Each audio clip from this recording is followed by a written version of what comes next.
कल्याण पूर्वेत नालेसफाईच्या कामासाठी अल्पवयीन मुलाचा वापर केल्याचा धक्कादायक प्रकार समोर आलाय।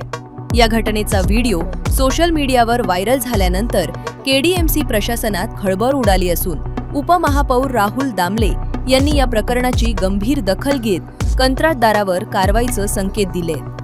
कल्याण पूर्व भागात नालेसफाईचं काम सुरू असताना एका अल्पवयीन मुलाकडून हे काम करून घेतल्याचा व्हिडिओ सोशल मीडियावर मोठ्या प्रमाणात व्हायरल झालाय।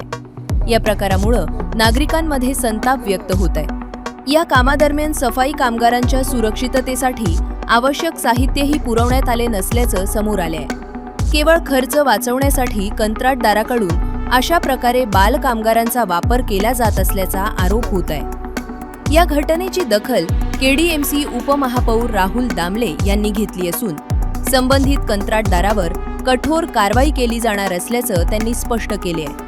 तसेच अशा प्रकारांवर प्रशासनानं लक्ष ठेवण्याची गरज असल्याचंही त्यांनी म्हटले। या प्रकरणामुळे केडीएमसीच्या नालेसफाई कामकाजावर आणि देखरेख यंत्रणेवर प्रश्नचिन्ह उपस्थित झाले आहे। कल्याण डोंबिवली महानगरपालिकेकडून जे टेंडर्स निघतात या सगळ्या गोष्टी होतात त्याच्यात प्रामुख्याने या गोष्टीचा उल्लेख असतो ज्या कायदेशीर बाबी पाळायला पाहिजे त्या कॉन्ट्रॅक्टरनी पाळायला पाहिजे असतात।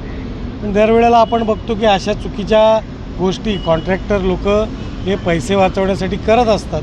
हा जो व्हायरल होणारा व्हिडिओ आहे याची नक्कीच आम्ही दखल घेऊ आणि त्याच्यावर जी काही कारवाई करायची आहे कॉन्ट्रॅक्टरवर ती लवकरात लवकर आम्ही करू।